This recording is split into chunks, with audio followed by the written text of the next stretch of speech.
ಆತ್ಮೀಯ H16 news ಅರ್ಥಾತ್ ಸೀತಾರಾಮ್ ನ್ಯೂಸದ ವೀಕ್ಷಕರೇ, ನಾನು ನಿಮ್ಮವ ಎಂ ಆಯುಧ ಮಲ್ಲಪ್ಪ ಜೊತೆವ.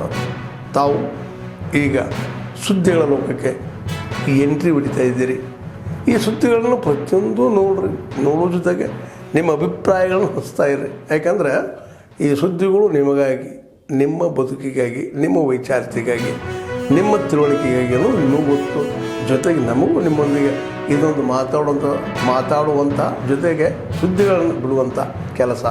ಈ ಕೆಲಸದಲ್ಲಿ ನಾವು ನಿಮ್ಮೊಂದಿಗಿದ್ದೀವಿ ಅಂತ ಹೇಳ್ತಾ ನೋಡ್ತಾ ಇರಿ ಸುದ್ದಿಗಳನ್ನು.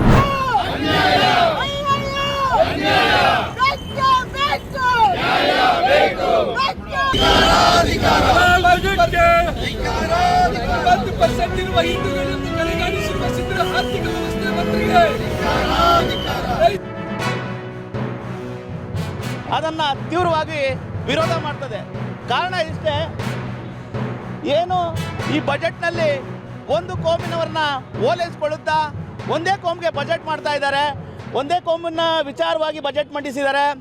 ನಮ್ಮ ಏನು SC STಗಳಿಗೂ ಕೂಡ ಯಾವುದೇ ವಿಶೇಷವಾದ ಅನುದಾನಗಳಿಲ್ಲ ಅಂತ ಎದೆ ಉಪ್ಪಿಸಿ ಬಜೆಟ್ ಮಂಡಿಸ್ತಾ ಇದ್ದೀನಿ ಅಂತ ಹೇಳ್ತಾರೆ. ಇವರು ಅಲ್ಪಸಂಖ್ಯಾತರಕ್ಕಂತ ಹೇಳಿ 10% ಇದ್ದಾರೆ.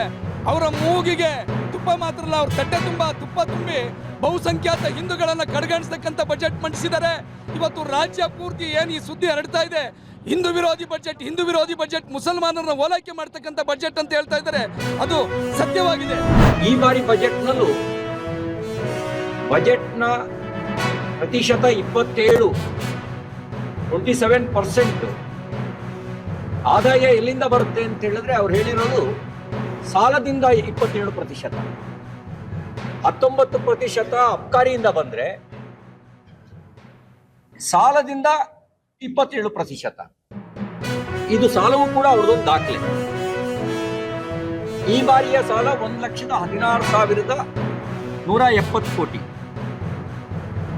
ಅಂದ್ರೆ ಕಳೆದ ಬಾರಿಯ ಬಜೆಟ್ ಘೋಷಣೆಗಿಂತ 9,500 ಕೋಟಿ ರೂಪಾಯಿ ತೆರಿಗೆ ಸಂಗ್ರಹ ಕಡಿಮೆ ಆಗುತ್ತೆ ಅಂತ ಅವರು ಅಂದಾಜು ಮಾಡಿದ್ದಾರೆ. ಮೂಲಸೌಕರ್ಯದ ಹೂಡಿಕೆಗೆ ಉತ್ತೇಜನ ಕೊಟ್ಟಿದ್ರೆ ತೆರಿಗೆ ಸಂಗ್ರಹ ಯಾವತ್ತೂ ಕಡಿಮೆ ಆಗ್ತಿರ್ಲಿಲ್ಲ. ಬೆಲೆ ಏರಿಕೆಯ ನಂತರವೂ ಕೂಡ ತೆರಿಗೆ ಸಂಗ್ರಹ ಕಡಿಮೆ ಆಗಿದೆ ಅಂತ ಹೇಳಿದ್ರೆ ಬಹಳ ಗಂಭೀರವಾಗಿ ಆಲೋಚನೆ ಮಾಡಬೇಕು. ಕಳೆದ ವರ್ಷ 3,22,000 ಕೋಟಿ ರೂಪಾಯಿನ ನಾವು ವೆಚ್ಚ ಮಾಡ್ತೀವಿ ಅಂತ ಹೇಳಿದ್ರು. ವೆಚ್ಚ ಅಂತ ಹೇಳಿದ್ರೆ ಅದು ಕಮಿಟೆಡ್ ಎಕ್ಸ್ಪೆಂಡಿಚರ್ ಮತ್ತೆ ಬಂಡವಾಳ ಹೂಡಿಕೆ, ಮೂಲಸೌಕರ್ಯದ ಅಭಿವೃದ್ಧಿ ಹೂಡಿಕೆ ಸೇರಿ 3,22,000 ಕೋಟಿ ಹೇಳಿದ್ರು.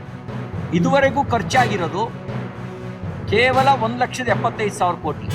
ಬಿಯರ್ ಬೆಲೆ 4 ಬಾರಿ ಜಾಸ್ತಿ ಆಯಿತು, 45%.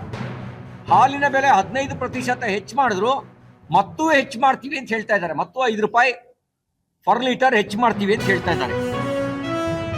ಪೆಟ್ರೋಲ್ ಡೀಸೆಲ್ ಮೇಲೆ 3 ರೂಪಾಯಿ ಸೆಸ್ ಹಾಕಿದ್ರು. ಇಷ್ಟೆಲ್ಲ ಆದ ನಂತರವೂ ಕೂಡ 10,000 ಕೋಟಿ ತೆರಿಗೆ ಸಂಗ್ರಹದಲ್ಲಿ ಕೋತ.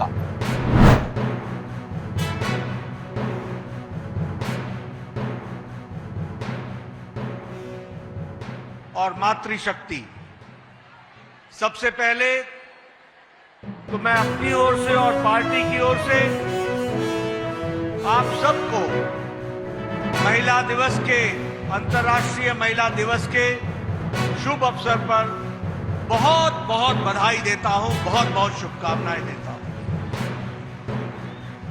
मैं आपको यह भी बताना चाहता हूं कि महिला शक्ति और ये अंतर्राष्ट्रीय महिला दिवस, इसको न ही सिर्फ नमन करता हूं बल्कि दिल्ली की महिलाओं को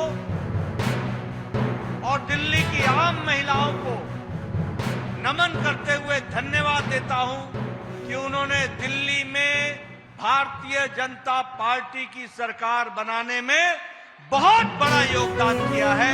इसके लिए मैं विशेष करके उनको धन्यवाद देता हूं. अध्यक्षता करते हुए मेरे माननीय मंत्री आशीष सूद जी, प्रवेश वर्मा वर्मा जी और कपिल मिश्रा जी सानिध्य करेंगे और तुरंत एक पोर्टल बना करके इसके रजिस्ट्रेशन शुरू हो और इसकी टर्म्स एंड कंडीशन इत्यादि से गहन चर्चा करके उसको तुरंत काम को शुरू किया जाएगा। आज से इस महिला स्मृति योजना दिल्ली सरकार के द्वारा गरीब बहनों को दिए जाने वाली 2500 रुपये की राशि को अप्रूव कर दिया गया है दिल्ली कैबिनेट के द्वारा। मैं दिल्ली की बहनों को बधाई देती हूँ। विरोधी बजट के विरोधी बजट के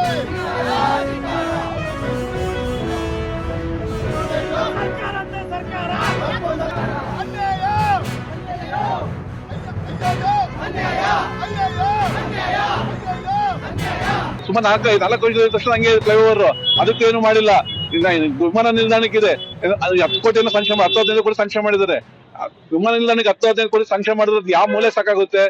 ಮತ್ತೆ ಆನೆ ಕಾರಿಡಾರ್ ಮಾಡ್ಬೇಕಂತ ಮಾಡಿದ್ದಾರೆ, ಅದಕ್ಕೂ ಏನಿಲ್ಲ.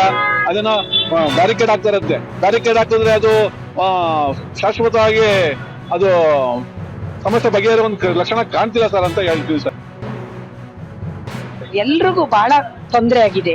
ಆ ಬಜೆಟ್ ನಿಜವಾಗ್ಲೂ ಸಮರ್ಪಕವಾಗಿದ್ದಿಲ್ಲ ಅಂತೇಳಿ ನಮ್ಮ ಭಾವನೆ. ಹಾಗಾಗಿ ನಾವೆಲ್ಲರೂ ಸೇರಿ ಪ್ರತಿಯೊಂದು ಹಿಂದೂಗಳದಿಂದ ತಗೊಂಡು ಬರೀ ಅಲ್ಪಸಂಖ್ಯಾತರು ಅಂತ ನೋಡ್ಕೊಂಡು ಹೋದ್ರೆ ಬಾಕಿಯವರು ಎಲ್ಲಾ ಕ್ಯಾಸ್ಟ್ ಅಲ್ಲಿ ಎಲ್ಲಾ ಜಾತಿಲೂ ಇದ್ದಾರೆ.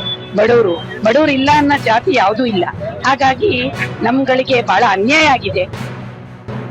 ಮೇಲೆ ಬರೀ ಸಾಲ ಮಾಡ್ಕೊಂಡವ್ರು ನಾವೇನ್ ಮಾಡೋದು? ನಮ್ಮ ಜನಗಳು ನಮ್ದು ಟ್ಯಾಕ್ಸ್ ತಗೊಂಡು ಬೇರೆಯವರಿಗೆ ಇವರು ಬಜೆಟ್ ಅಲ್ಲಿ ಎಲ್ಲ ಬರೀ ಅನುದಾನಗಳ ಕೊಟ್ಕೊಂಡಾಗ ನಾವು ಸಾರ್ವಜನಿಕರು ಟ್ಯಾಕ್ಸ್ ಕಟ್ಟೋದು. ಇವತ್ತು ಪ್ರತಿಯೊಬ್ರು ಒಂದೊಂದು ಟ್ಯಾಕ್ಸ್ ಕಟ್ತಾರೆ. ಇವರು ಸಾರ್ವಜನಿಕರು ಟ್ಯಾಕ್ಸ್ ಅನ್ನ ದುಡ್ಡನ್ನ ತಗೊಂಡೋಗಿ ಬೇರೆಯವರಿಗೆಲ್ಲ ಕೊಟ್ಟರೆ ಏನಾಗುತ್ತೆ? ಈಗ ಬಡವರಲ್ಲಿ ಅಲ್ಪಸಂಖ್ಯಾತರು ಜೈನ್ತಿದ್ದಾರೆ, ಬೌದ್ಧರಿದ್ದಾರೆ. ಇವ್ರು ಯಾರಿಗೂ ಅಲ್ಪಸಂಖ್ಯಾತರು ಅಲ್ವಾ? ಅವ್ರಿಗೆ ಯಾಕೆ 50,000 ರೂಪಾಯಿ ಕೊಡಲ್ಲ? ಇವ್ರು ಒಂದೇ ಜಾತಿ ಮೀಸಲಾತಿ ಇಡಬಾರ್ದು, ಯಾವ್ದು ಎಲ್ಲಾ ಜಾತಿನೂ ಇವ್ರು ಮೀಸಲಾತಿ ಮಾಡಬೇಕು. ಆತ್ಮೀಯರೇ, ಎಲ್ಲ ಸುದ್ದಿಗಳನ್ನು ನೋಡಿದ್ರಲ್ಲ, ಏನು ಅನಿಸ್ತು ನಿಮಗೆ? ಇದರಲ್ಲೇ ನಿಮ್ಗೆ ಲೈಕ್ ಆಗಿರ್ಬೋದು, ಡಿಸ್ಲೈಕು ಆಗಿರ್ಬೋದು, ಕಾಮೆಂಟ್ ಬೇಡಪ್ಪ ಅಂತೂ ಅನಿಸಿರ್ಬೋದು, ಕಾಮೆಂಟ್ ಮಾಡಬೇಕಪ್ಪ ಅನಿಸಿರ್ಬೋದು, ಶೇರ್ ಮಾಡಬಾರ್ದಪ್ಪ ಅನಿಸಿರ್ಬೋದು, ಅದು ಮಾಡಬೇಕು ಅನಿಸಿರ್ಬೋದು. ಏನಾದರೂ ಆಗಲಿ ಶೇರ್ ಮಾಡ್ತಾಯಿರಿ, ಈ ನ್ಯೂಸ್ಗಳನ್ನ ಹಂಚ್ತಾ ಇರಿ, ಜೊತೆಗೆ ಇದಕ್ಕೆ ಸಬ್ಸ್ಕ್ರೈಬ್ ಆಗ್ತಾಯಿರಿ ಅಂತ ಹೇಳ್ತಾ H16 ನ್ಯೂಸ್ ಅರ್ಥಾತ್ ಹೇ ಸೀತಾರಾಮ್, ಇದು ಸತ್ಯದ ಕೈಗೆ ನಡಿ. ವಂದನೆಗಳು.